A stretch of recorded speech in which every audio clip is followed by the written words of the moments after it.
नमस्कार, आप देख रहे हैं आज तक। आपके साथ मैं हूं सईद अंसारी। स्वागत है आपका खबरदार में। आजकल सभी की निगाहें बंगाल की राजनीति पर हैं, लेकिन खबरदार में आज सबसे पहले दक्षिण की राजनीति की हम बात करेंगे, क्योंकि बीजेपी का चुनावी मिशन सिर्फ बंगाल नहीं है। बीजेपी का सबसे बड़ा लक्ष्य बंगाल जरूर है, लेकिन दक्षिण भारत पर भी बीजेपी का पूरा ध्यान है। चुनाव की तारीखों के ऐलान के 2 दिन के अंदर गृह मंत्री अमित शाह दक्षिण भारत पहुंच चुके हैं। बीजेपी को अपने लिए दक्षिण का दरवाजा भी खोलना है। कर्नाटक में उनकी सरकार जरूर है, लेकिन अभी बीजेपी के लिए पूरा दक्षिण एक बड़ी चुनौती है। पुडुचेरी से बीजेपी को बड़ा चांस मिला। वहां चुनाव से ठीक पहले कांग्रेस की सरकार गिर गई। अब चुनाव प्रचार में बीजेपी इसे भुना रही है और इसे कांग्रेस की नाकामी बता रही है कि न तो कांग्रेस सरकार चला पाती है और न ही खुद को एकजुट रख पाती है। पुडुचेरी से जो राजनीतिक मैसेज निकल रहे हैं, उन्हें बीजेपी ने तमिलनाडु के अंदर प्रचार में भी अप्लाई किया है। पुडुचेरी से लेकर तमिलनाडु तक कैसे वंशवाद और गांधी परिवार पर आज अमित शाह ने हमले किए हैं, ये आइए हम आपको दिखाते हैं। भारत माता की, भारत माता की, भारत माता की जय, भारत माता की उरत्त कुरल सोल्लुंगे, भारत माता की जय।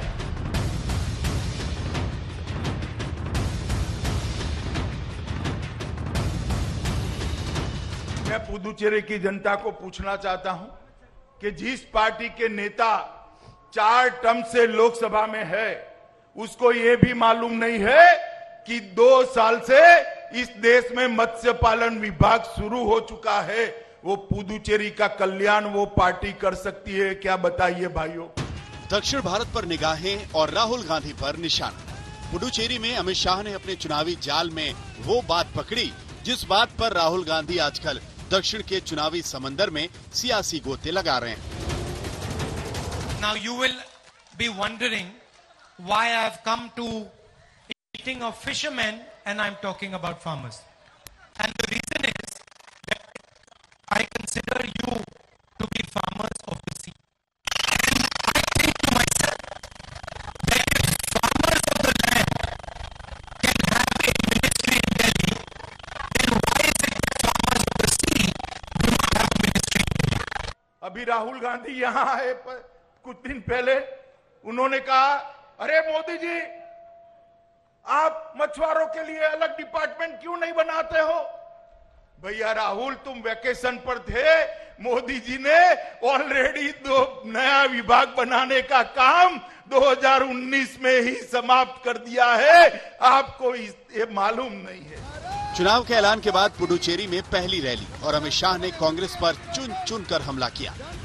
फिर चाहे अलग फिशरीज मिनिस्ट्री की डिमांड करने वाली राहुल गांधी की बात हो या फिर गलत ट्रांसलेशन वाली किरकिरी हो, जिसमें एक महिला राहुल गांधी से नारायण सामी की शिकायत करती है तो नारायण सामी राहुल को इसका उल्टा ही मतलब समझाते हैं। இதே மாதிரி தான் இருக்குது கடலோர பகுதி இப்படியே தான் இருக்குது. எங்களுக்கு யாரும் ஆதரவு கொடுக்க மாட்டாரு. அவரே இருக்காரு. எங்களை வந்து ஒரு காலமாவது புயலுக்கு வந்து பார்த்திருக்காரா? At that time, during cyclone, sir, never cyclone, I came and visited the area and gave relief to them. कि कांग्रेस आरोप लगा रही है कि भारतीय जनता पार्टी ने उनकी सरकार को गिराया। भाई, आपने मुख्यमंत्री ऐसा व्यक्ति बनाया था जो अपने सर्वोच्च नेता के सामने ट्रांसलेशन करने में भी झूठ बोले। इस प्रकार के झूठे व्यक्ति को आपने मुख्यमंत्री बनाया। बीजेपी को तो बैठे बिठाए कांग्रेस से मौके मिले हैं और ये मौके चुनावी माहौल में वो कैसे छोड़े। अमित शाह ने पुडुचेरी में नारायण सामी के बहाने गांधी परिवार को घेर लिया। मुझे मालूम नहीं है देश में बेस्ट रीलर अवार्ड दिया जाता है या नहीं दिया जाता है, मगर बेस्ट रीलर अवार्ड, सबसे बड़ा झूठ बोलने का अवार्ड अगर दिया जाता है तो बेस्ट रीलर अवार्ड नारायण सामी जी को जरूर मिलना चाहिए। उनकी नजर पुडुचेरी के विकास के लिए नहीं होती थी, उनकी नजर गांधी परिवार की सेवा करने में और चरण स्पर्श करने में ही इनका ध्यान रहता था। मोदी जी ने भेजा हुआ 15,000 करोड़ कहां गया? ये नारायण सामी ने ये 15,000 करोड़ रुपया कटमनी कर गांधी परिवार की सेवा में दिल्ली भेज दिया। ये पुडुचेरी में बीजेपी के चुनावी मुद्दे बन चुके हैं। वो कांग्रेस की कमजोरी पर पूरी ताकत से हमला कर रही है। लेकिन बात सिर्फ पुडुचेरी ही नहीं, पुडुचेरी से तमिलनाडु का सियासी दरवाजा खुलता है। वहाँ की राजनीति पर भी इसका असर पड़ता है। पुडुचेरी में चुनाव से ठीक पहले कांग्रेस की सरकार गिरने से दक्षिण में कांग्रेस की सियासी इमेज को और नुकसान पहुंचा है और बीजेपी को फायदा हुआ है। कांग्रेस की इमेज ऐसी बन गई कि वो एक छोटे से राज्य में भी पूरे कार्यकाल तक शासन नहीं कर पाती, न ही अपनों को एकजुट रख पाती है। इसी वजह से दक्षिण में कांग्रेस अपनी इकलौती सरकार भी नहीं बचा पाई। पुडुचेरी से पड़ोसी राज्य तमिलनाडु में भी यही मैसेज जाएगा और कांग्रेस गठबंधन को नुकसान हो सकता है। दक्षिण में 3 राज्यों का सियासी भविष्य 6 अप्रैल को तय होगा, जब एक ही चरण में तीनों राज्यों में मतदान होगा। लेकिन बीजेपी की दक्षिण वाली चुनावी चाल के बीच राहुल गांधी भी जोर लगाने में पीछे नहीं He thinks that Tamil Nadu is like his television, that he can pick up the remote control and do whatever he wants with Tamil Nadu. He thinks he can put the volume up and the chief minister will talk louder. He can put the volume down, the chief minister will go silent. The people of Tamil Nadu are going to take the battery out of that remote controller and throw it away. Tamil Nadu में इस बार Congress DMK गठबंधन के सत्ता में आने के बहुत अच्छे चांस बताए जा रहे हैं। लेकिन बीजेपी ने मिशन दक्षिण में कांग्रेस और उसके चुनावी साथियों की उम्मीदों पर पानी फेरने में कोई कसर नहीं छोड़ी है। प्रधानमंत्री अभी 3 दिन पहले ही पुडुचेरी और तमिलनाडु के दौरे पर गए थे। बीजेपी अध्यक्ष जेपी नड्डा भी बीच बीच में पुडुचेरी और तमिलनाडु के दौरे पर जाते रहे। चुनावी तारीखों के ऐलान के 2 दिन बाद गृह मंत्री भी पुडुचेरी और तमिलनाडु पहुंच गए। तमिलनाडु में एआईएडीएमके उनकी सहयोगी है, जिसके सामने बड़ी चुनौती है। मित्रों, वैसे देखें तो 2G, 3G, 4G सारा आपके तमिलनाडु के अंदर है।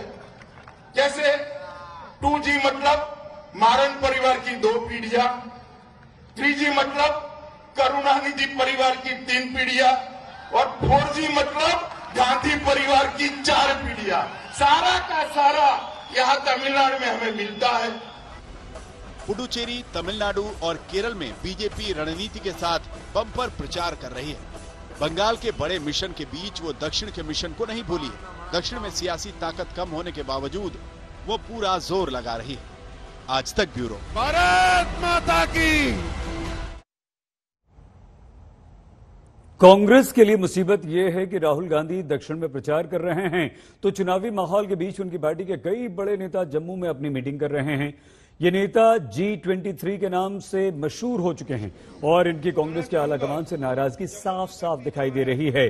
ये 23 नेता कांग्रेस में कामकाज के मौजूदा तरीके से खुश नहीं हैं और मौजूदा व्यवस्था के खिलाफ मोर्चाबंदी कर रहे हैं। इसे गांधी परिवार की लीडरशिप को एक बड़ा चैलेंज माना जा रहा है।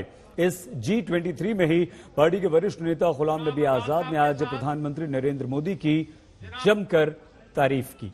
यूनाइटेड नेशंस के साथ मुझे बहुत सारी लीडरों की बहुत अच्छी अच्छी बातें अच्छी लगती हैं। अब जैसे मैं खुद गाँव का तो बहुत बड़ा फख्र होता है। कई बड़े लीडर हैं, हमारे प्राइम मिनिस्टर भी वो कहते हैं मैं गाँव से न था, कुछ भी नहीं था, बर्तन मांजता था, चाय मांजता। सियासी तौर हम उससे उनके खिलाफ हैं, लेकिन कम से कम जो अपनी जो असलियत है उसको नहीं छुपा।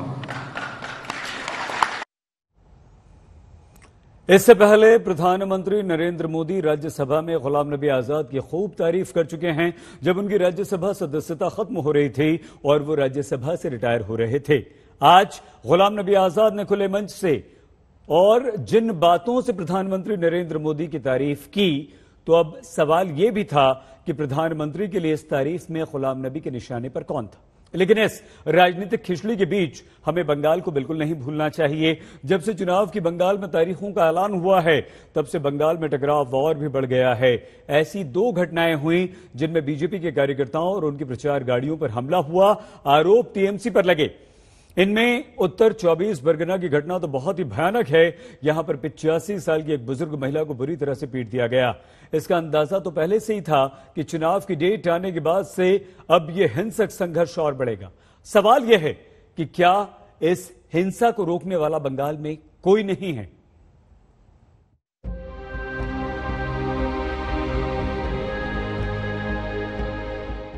इस बुजुर्ग महिला ने किसी का क्या बिगाड़ा था?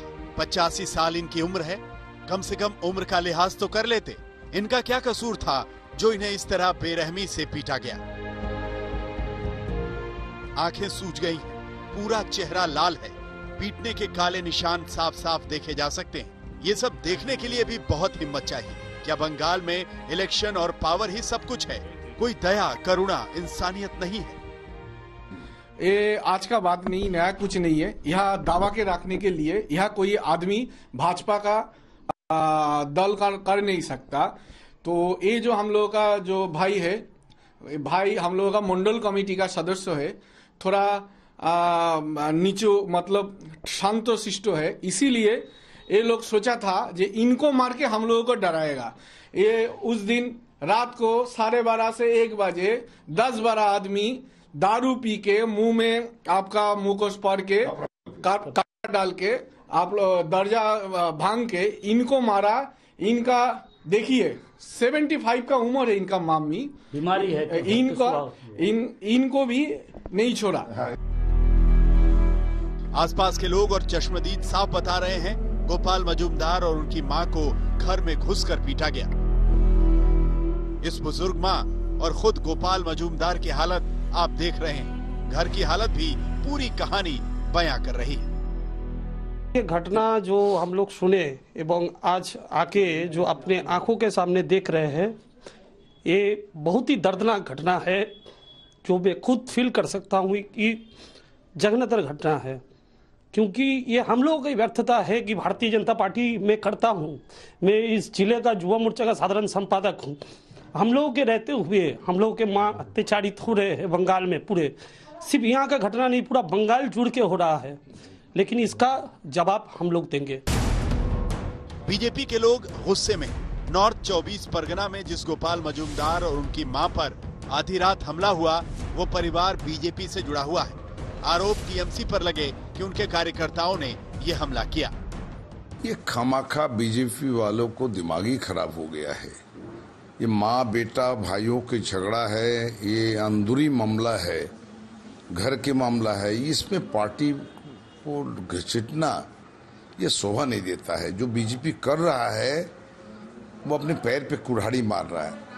निमता में जो घटना है, इसके टकरार हमने किए हैं, वो परिवारों की झगड़ा है, पारिवारिक झगड़ा है। इसमें पार्टी का ना तो वो पार्टी का कोई बड़ा नेता है, ना जिन लोग बोलते हैं तो ना ये लोग कोई पार्टी के नेता। कोई तृणमूल की सवाल ही नहीं है वहाँ तृणमूल। टीएमसी ने सफाई दी कि उनका इस घटना से कोई लेना देना नहीं, ये परिवार का झगड़ा है और बीजेपी के अंदर का मामला, जिसमें टीएमसी को जानबूझकर आरोप लगाए जा रहे हैं। लेकिन बंगाल में ऐसी राजनीतिक हिंसा बड़ा मुद्दा है। टीएमसी से जुड़े लोगों पर गंभीर आरोप लगते रहे और इस पर सवालों से टीएमसी बच नहीं सकती। बंगाल में जो भी जा रहा है इसकी बात कर रहा है।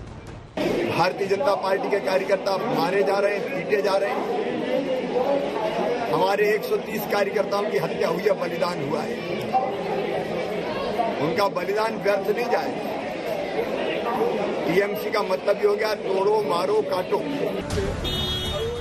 नॉर्थ 24 परगना की घटना अकेला मामला नहीं।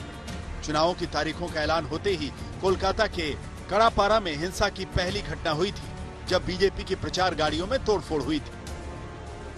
कोलकाता पुलिस ने इस घटना में 5 आरोपियों को पकड़ा है, लेकिन बीजेपी ने इस घटना में भी टीएमसी पर आरोप लगाया, चुनाव आयोग से शिकायत की। हिंसा की बार बार ऐसी घटनाएं इस बात को सही ठहराती हैं कि चुनाव आयोग को बंगाल में 8 चरण में चुनाव क्यों कराने पड़े।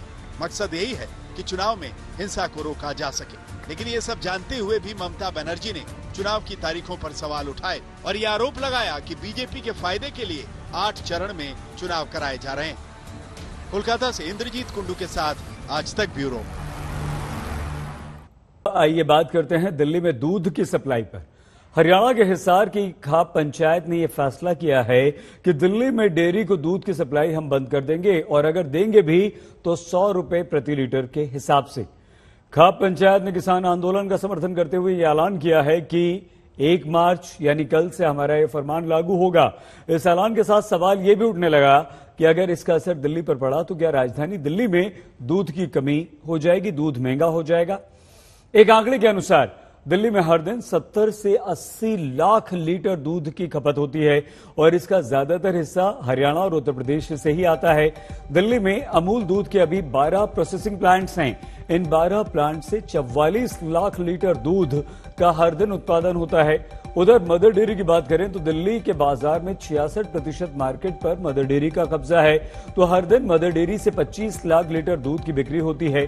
अब सवाल ये कि अगर किसानों का दूध आंदोलन तेज हो गया तो क्या सप्लाई पर असर पड़ेगा और इससे राजधानी दिल्ली पर क्या असर पड़ेगा, ये भी देखने वाली बात है। लगता है ग्लास फुल दूध के दिन अब लदने वाले हैं, क्योंकि दूध की सप्लाई करने वाले किसानों ने मन बना लिया है। और इसके संकेत तब मिले जब हरियाणा के हिसार में खाप पंचायत ने चेतावनी दे दी कि 1 मार्च से डेयरी को 100 रुपए प्रति लीटर ही दूध बेचेंगे। लिया है कि जो दूध है ये भी किसान पैदा करता है, मजदूर पैदा करता है, और पेट्रोल का भाव इतना बढ़ गया और दूध का भाव 50 रुपए। आपस में जो दूध लिया दिया जाएगा वो उसी रेट में दिया जाएगा, परंतु जो निगम है जिस तरह डेयरी है तो इनको 100 रुपए किलो से कम हम दूध किसान नहीं। हिसार के खतरौल खाप पंचायत की बैठक में किसानों ने 2 टूक फरमान सुना दिया। पेट्रोल की कीमत पर ही दूध डेयरी को देंगे। अगर जोर जबरदस्ती हुई तो डेयरी को दूध बेचेंगे ही नहीं। दूध डेयरी में बंद करने के लिए निर्णय लिया है। डेयरी में जो दूध देवेगा वो भाई किसान नहीं है। तो किसानों ने अपनी बात साफ कर दी, दूध डेयरी को देंगे तो 100 रुपए प्रति लीटर देंगे या बिल्कुल ही नहीं देंगे। दोनों ही सूरत में आम आदमी की परेशानी बढ़नी तय है। दरअसल किसानों का असली गुस्सा सरकार पर है। पेट्रोल और डीजल की तरह दूध भी आम आदमी की एक बेसिक जरूरत होता है। ऐसे में किसानों ने सरकार पर दबाव बनाने का नया फॉर्मूला तलाश लिया है। अब अगर किसानों का ये फैसला जमीन पर उतर गया तो ऐसे में दिल्ली में भी इसका असर देखने के लिए मिल सकता है। अब सवाल उठता है कि किसानों ने यह फैसला क्यों लिया। जवाब में किसानों ने खुलकर नाराजगी की 2 वजहें बता दी। पहली ये कि पेट्रोल और डीजल की कीमत कमर तोड़ रही है, खेती करना मुश्किल है।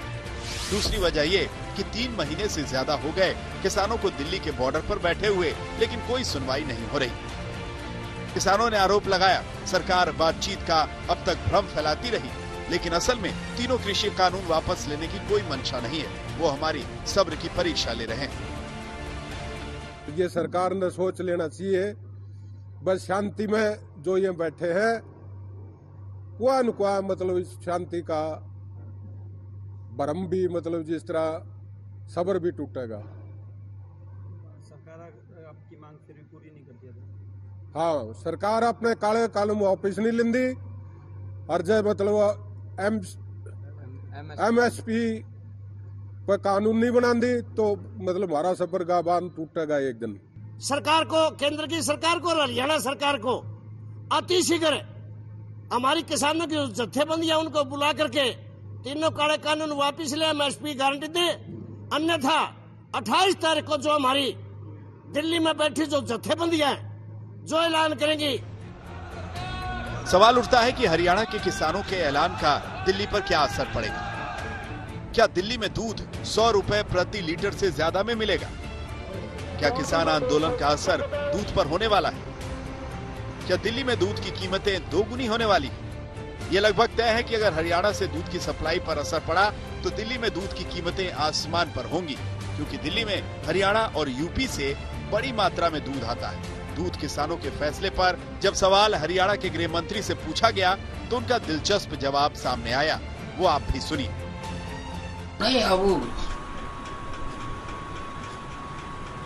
कोई लेना चाहेगा तो लेगा, नहीं तो ये खुद ही पियेंगे दूध को। उनका कहना है कि अगर जो किसान नहीं 100 रुपए किलो बेचेगा उसे 11,000 रुपए का जुर्माना भी किया जाएगा। कोई लेना चाहेगा 100 रुपए किलो तभी लेगा ना, किसी को लेने के लिए तो मजबूर नहीं कर सकते ना। राजधानी दिल्ली में 2 करोड़ से ज्यादा लोग बसते हैं। एक अनुमान के मुताबिक दिल्ली में हर रोज 70 से 80 लाख लीटर दूध की खपत होती है। दूध की सप्लाई की बात करें तो हरियाणा और यूपी के साथ साथ आंध्र प्रदेश, कर्नाटक, गुजरात, राजस्थान और बिहार तक से दूध मंगाया जाता है। जो सरकारी संस्थाएं हैं उनको ये 100 रुपए लीटर दूध देंगे, बाकी तो नॉर्मल जो 40-50 रुपए का रेट है उसी रेट पे देंगे, परंतु सरकारी संस्थाओं को 100 रुपए देंगे। एक विरोध प्रदर्शन करेंगे कि भाई आप डीजल का रेट इतना बढ़ा रहे हैं कि खेती करना बहुत मुश्किल होता जा रहा है। पहले ही लोगों की जेब पर पेट्रोल डीजल की कीमतों में उछाल भारी है। अब अगर दूध की कीमत बढ़ गई तो आम लोगों की टेंशन और बढ़ेगी। महंगाई का एक और जोरदार झटका लगेगा। हिसार से प्रवीण और अंबाला से कमलप्रीत के साथ पंकज जैन, दिल्ली, आज तक। किसान आंदोलन को अब 90 दिन से ज्यादा हो रहे हैं। सरकार और किसान नेताओं के बीच गतिरोध लगातार बना हुआ है और इस बीच पूरे देश में किसान महापंचायतें हो रही हैं। इन महापंचायतों पर राजनीतिक दल के नेता बड़ी तादाद में पहुंच रहे हैं। आज दिल्ली के मुख्यमंत्री अरविंद केजरीवाल पश्चिमी उत्तर प्रदेश के मेरठ में किसानों के बीच पहुंचे। अरविंद केजरीवाल ने तीनों कृषि कानूनों के खिलाफ केंद्र सरकार को जमकर घेरा, खूब तालियां बटोरी। वहीं दूसरी तरफ कांग्रेस के महासचिव प्रियंका गांधी पूरे उत्तर प्रदेश में एक के बाद एक किसान महापंचायतों में शामिल हो रही हैं। उद्देश्य साफ है, अगले साल उत्तर प्रदेश में चुनाव होने हैं। किसान आंदोलन के बहाने राजनीतिक दल सरकार को घेर रहे हैं, राजनीति तैयार कर रहे हैं, जुटे हुए हैं कि हम ज्यादा से ज्यादा मजबूत हो जाएं। केजरीवाल आपके बीच पहुंच चुके हैं। किसान एकता, किसान एकता। देश का नेता कैसा हो, देश का नेता कैसा हो, किसानों का नेता कैसा हो। किसान आंदोलन के बीच राजनेताओं की सियासी गाड़ी तेज रफ्तार पकड़ चुकी है। केजरीवाल किसानों के बीच हैं। किसान आंदोलन से उन्हें राजनीतिक टॉनिक मिलता दिख रहा है। यूपी में विधानसभा चुनाव की उल्टी गिनती शुरू हो गई है। केजरीवाल पश्चिमी यूपी में किसानों का मन टटोल रहे थे। माता की इनकलाब। मेरठ में किसान पंचायत में पहुंचे केजरीवाल ने बीजेपी पर जमकर हमला बोला। कह दिया कि तीनों कृषि कानून किसानों के लिए डेथ वारंट से कम नहीं है। ये जो 3 कानून केंद्र सरकार ने बनाए हैं, ये किसानों के डेथ वारंट हैं, ये मौत के वारंट हैं। ये तीनों कानून लागू होने के बाद किसानों की जो बची खुची खेती है वो केंद्र सरकार उठा के अपने 3-4 बड़े बड़े पूंजीपति साथियों के हाथों में सौंपना चाहती है। अरविंद केजरीवाल अब एक मंझे हुए सियासी खिलाड़ी बन चुके हैं। किसानों के जख्मों पर मरहम तो लगाया ही, बीजेपी पर भी जमकर सियासी बाढ़ चलाए। कहा बीजेपी ने तो अंग्रेजों को भी पीछे छोड़ दिया। किसानों पर लाठियां बरसाई, कीले ठोकी। आरोप लगाए कि ट्रैक्टर रैली के दौरान दिल्ली में किसानों को सरकार ने फंसाया। लाल किले पर झंडा लहराने वाला कोई और नहीं, बीजेपी का ही आदमी था। पानी की बौछारें बरसाई जा रही हैं, वाटर कैनन छोड़े जा रहे हैं, लाठियां बरसाई जा रही हैं, कीलें ठोकी जा रही हैं। उठा के देख लो इतिहास के अंदर जब अंग्रेज आते थे अपना वसूल करने के लिए अपना लगान, ऐसे इतने अत्याचार तो उन्होंने अंग्रेजों ने नहीं करे थे। कीले ठोकने का काम तो अंग्रेजों ने नहीं करा था, तुमने तो अंग्रेजों को भी पीछे छोड़ दिया। सबने मेरे को आके कहा जी, उस दिन उन्होंने जानबूझ के रास्ता दे रहे थे, बोले हमको तो दिल्ली का रास्ता नहीं आता था। वो खड़े थे और कह रहे थे इधर से जाओ, इधर से जाओ, इधर से जाओ, जानबूझ के उधर भेज रहे थे। और जिन्होंने झंडे फहराए वो इनके अपने कार्यकर्ता थे। सिर्फ केजरीवाल ही नहीं, किसानों के साथ हर पार्टी खुद को उनका हमदर्द बनकर खड़ा होना चाहती। कभी रामधारी सिंह दिनकर जी ने कहा था, कृष्ण की चेतावनी के माध्यम से, कि जब नाश मनुज पर छाता है पहले विवेक मर जाता है। इस सरकार का विवेक मर चुका है। यूपी में कांग्रेस की जमीन तैयार करने के मिशन में जुटी प्रियंका गांधी ताबड़तोड़ किसान पंचायतों में हिस्सा ले रही। 23 फरवरी को मथुरा में किसान पंचायत, 20 फरवरी को मुजफ्फरनगर के बघरा में किसान पंचायत, 15 फरवरी को बिजनौर में किसान पंचायत, 11 फरवरी को सहारनपुर में किसान पंचायत में शामिल होकर सरकार पर हमले किए। कांग्रेस किसानों के गुस्से में बड़ा सियासी फायदा देख रही है।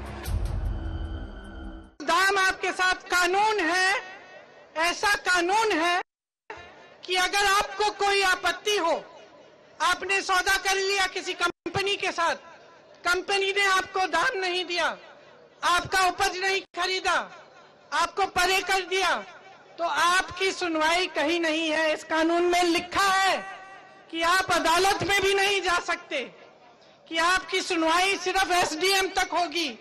आप मुझे बताइए। बीजेपी इन सियासी हमलों के लिए तैयार है। पार्टी ने किसानों को समझाने की कोशिश तेज कर दी है। दिल्ली में हाल ही में इस मुद्दे पर बड़ी बैठक भी हुई है। बीजेपी की रणनीति ये है कि किसानों को कार्यकर्ता समझाए और विपक्ष पर पलटवार करे। मोदी जी की सरकार की प्राथमिकता पर किसान है। पश्चिमी उत्तर प्रदेश के लोग इस बात को अच्छी तरह जानते हैं और हर वर्ग, हर जाति मोदी जी के साथ हैं, क्योंकि जो काम हुआ है सबका साथ, सबका विकास और सबका विश्वास सबके लिए हुआ है, गरीबों के लिए हुआ है। ये कौन लोग हैं जो कर रहे हैं प्रदर्शन? देखिए, सारा विपक्ष इसी पे लगा हुआ है। इन सियासी गोलबंदी और राजनीतिक दलों की महापंचायत पर राकेश टिकैत ने चुटकी ली। कहा, किसानों को अब कौन नजरअंदाज कर सकता है।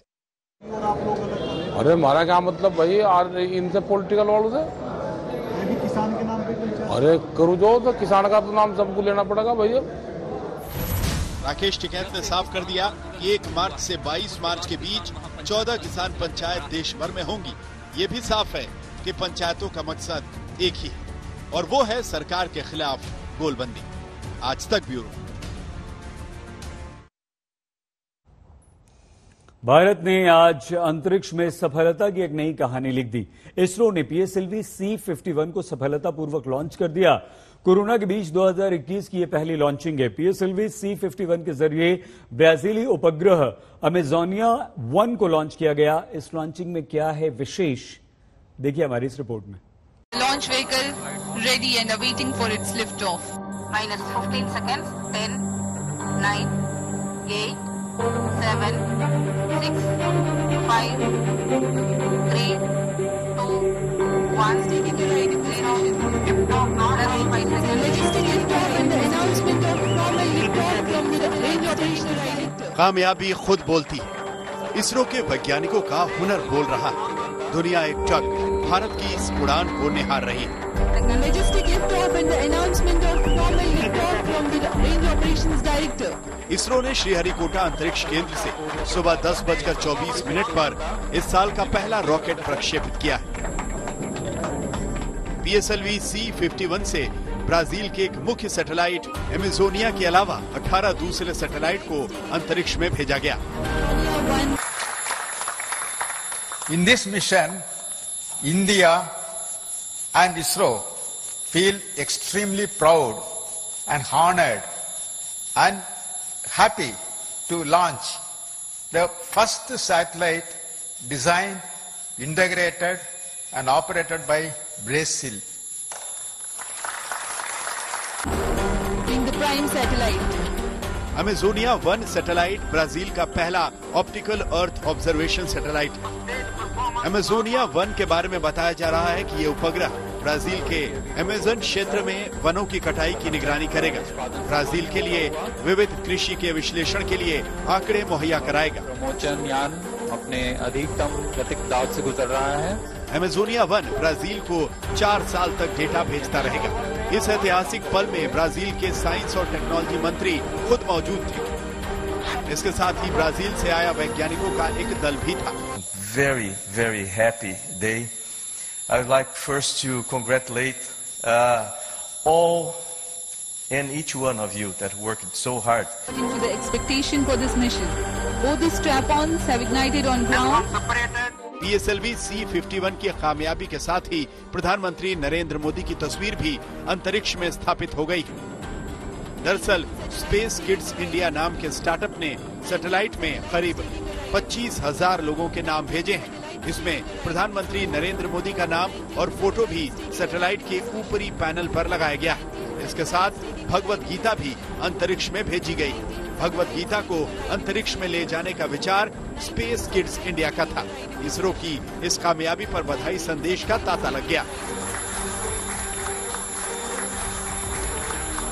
प्रधानमंत्री ने वैज्ञानिकों को बधाई दी। ब्राजील के राष्ट्रपति ने भी इसरो को संदेश भेजा।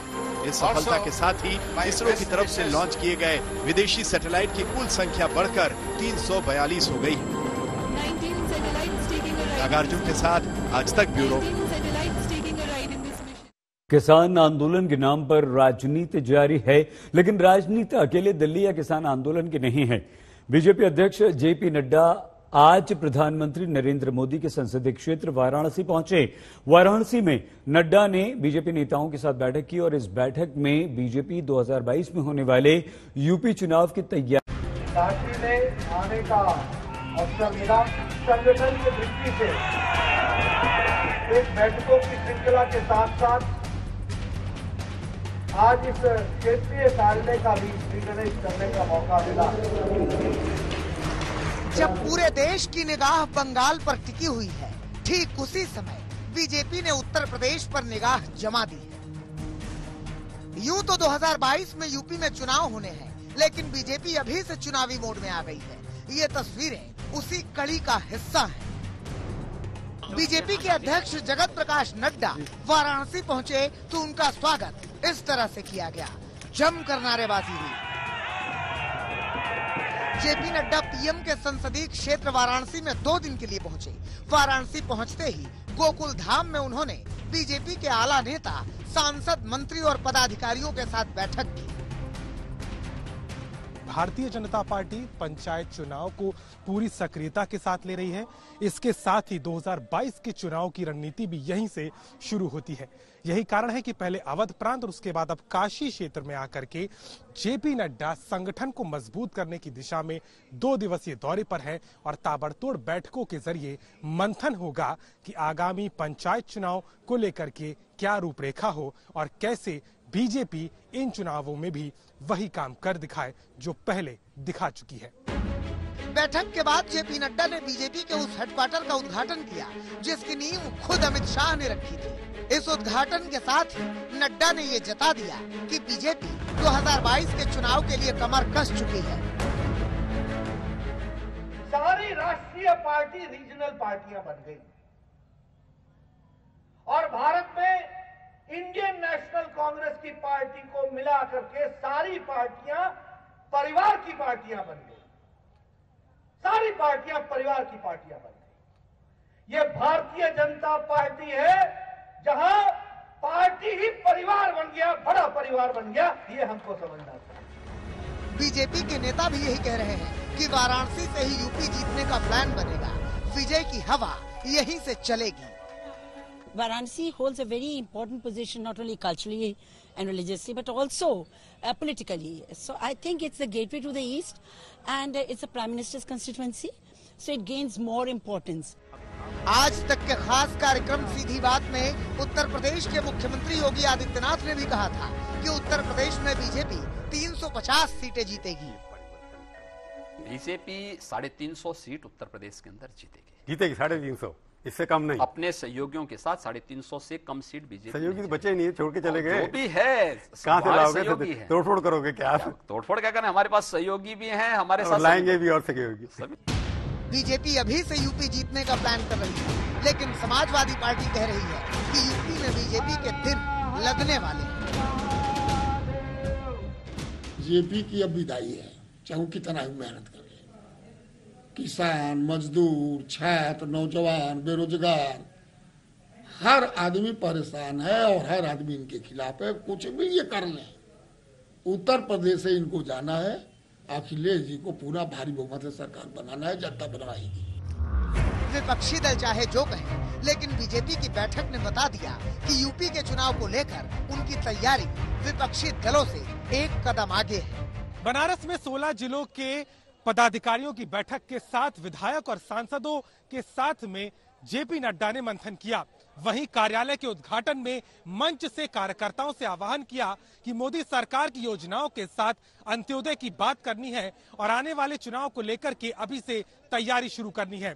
साफ है कि पूर्वांचल के जरिए बनारस से राष्ट्रीय अध्यक्ष जेपी नड्डा आने वाले चुनाव को लेकर के एक नई शुरुआत कर रहे हैं। रोशन जायसवाल के साथ अभिषेक मिश्रा, वाराणसी, आज तक।